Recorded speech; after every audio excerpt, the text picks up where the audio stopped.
Shalom saudaraku, sharing firman Tuhan saat ini dengan tema Panca Indera yang terlatih. Secara khusus saya akan berbicara tentang perkataan. Dalam Ibrani 5 ayat 14, firman Tuhan berkata, "Tetapi makanan keras adalah untuk orang-orang dewasa, yang karena mempunyai panca indera yang terlatih, untuk membedakan yang baik daripada yang jahat." Saudaraku, Tuhan mau kita menjadi dewasa, yaitu dewasa secara rohani, di mana kita berakar dan bertumbuh dalam pengenalan akan Kristus, yang berdampak pada perubahan hidup menuju keserupaan di dalam Kristus. Menjadi tua itu karena faktor usia, karena faktor umur. Tetapi menjadi dewasa itu karena faktor kematangan karakter lewat proses kehidupan. Ada kalanya kita mendengar orang berkata, remaja itu sangat dewasa ya. Artinya dari sisi usia dia sangat muda, sangat belia, tapi dia nampak kedewasaannya. Dari mana itu dia? Dari karakternya, tutur katanya, perilakunya, pola pikirnya melebihi usianya, sehingga orang berkata dia sangat dewasa. Tapi sisi yang lain, ada orang berkata, kenapa dia sudah tua tapi kekanak-kanakan, tidak dewasa. Kenapa? Karena karakternya, lewat perkataan, perilakunya, pola pikirnya tidak dewasa, kekanak-kanakan. Nah, itu yang terjadi, saudara. Saudaraku, ciri orang yang dewasa seperti ayat firman Tuhan yang kita baca tadi, yaitu memiliki panca indera yang terlatih. Nah, salah satu panca indera secara khusus, sekali lagi saya berbicara tentang perkataan. Perkataan kita itu menyatakan atau menggambarkan siapakah diri kita. Kita akan dikatakan sebagai pembohong, penggosip, penipu. Oleh karena kita suka berbohong, suka menggosip, suka menipu lewat perkataan-perkataan yang keluar dari lidah bibir kita. Oleh sebab itu, Yakobus 3 ayat ke-6 firman Tuhan berkata, lidah pun adalah api.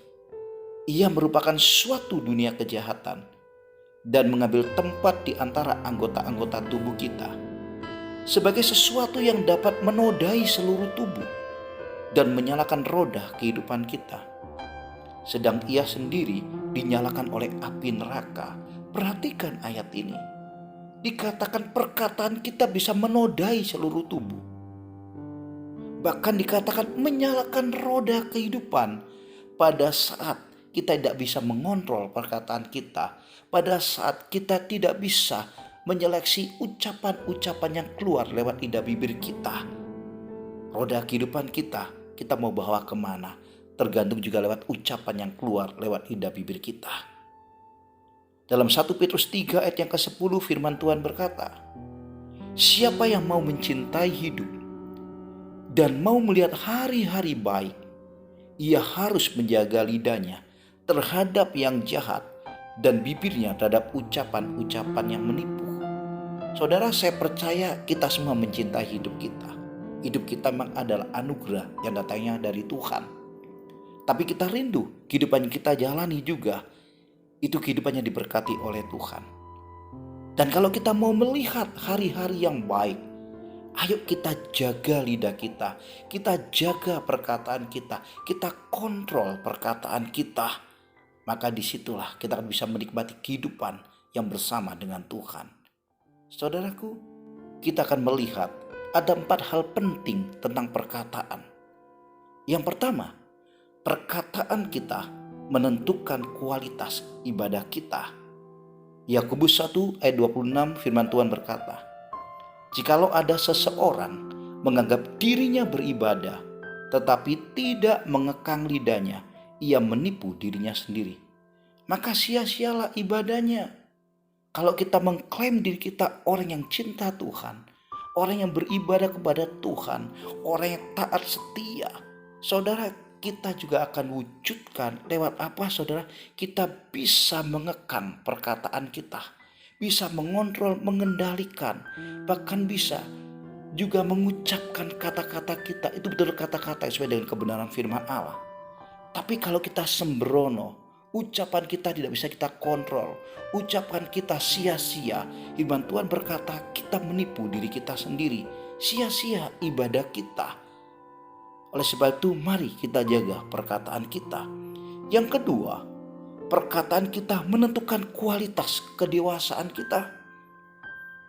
Yakobus 3 ayat kedua firman Tuhan berkata, sebab kita semua bersalah dalam banyak hal. Barang siapa tidak bersalah dalam perkataannya, ia adalah orang sempurna yang dapat juga mengendalikan seluruh tubuhnya. Kata sempurna memakai kata teleos, artinya dewasa.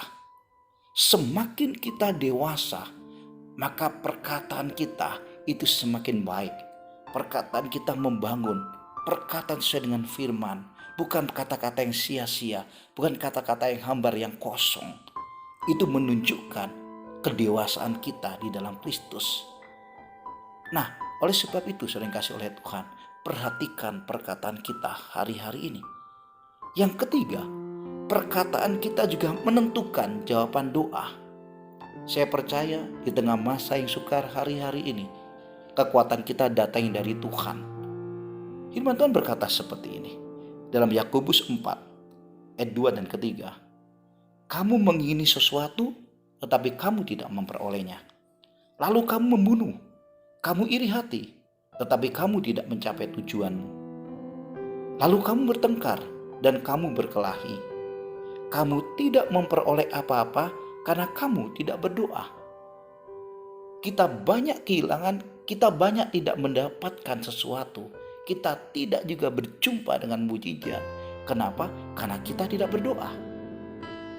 Ayat selanjutnya berkata, atau kamu berdoa juga tetapi kamu tidak menerima apa-apa. Karena kamu salah berdoa, sebab yang kamu minta itu hendak kamu habiskan untuk memuaskan hawa nafsumu. Nah, yang kedua ini berbicara kita berdoa, tapi doa kita tidak mendapatkan jawaban karena kita salah berdoa. Karena yang kita doakan cuma untuk memuaskan keinginan daging kita, memuaskan hawa nafsu kita. Dan yang ketiga saudara, saya percaya waktu kita berdoa Tuhan benar-benar menjawab doa kita. Karena dalam Filipi pasal 4 ayat yang ke-6, di mana pada saat Paulus kirim surat ini kepada jemaat yang ada di Filipi, firman Tuhan berkata, janganlah hendaknya kamu khawatir tentang apapun juga. Tetapi nyatakanlah dalam segala hal keinginanmu kepada Allah dalam doa dan permohonan dengan ucapan syukur. Jadi segala kekhawatiran kita pada saat kita bawa kepada Tuhan, kita nyatakan keinginan kita itu dalam doa, permohonan dengan ucapan syukur. Percayalah Tuhan pasti menjawab doa kita. Tapi ada kalanya saudara, kita sudah berdoa tapi kita tidak menerima jawaban. Kalau doanya salah pasti Tuhan tidak jawab.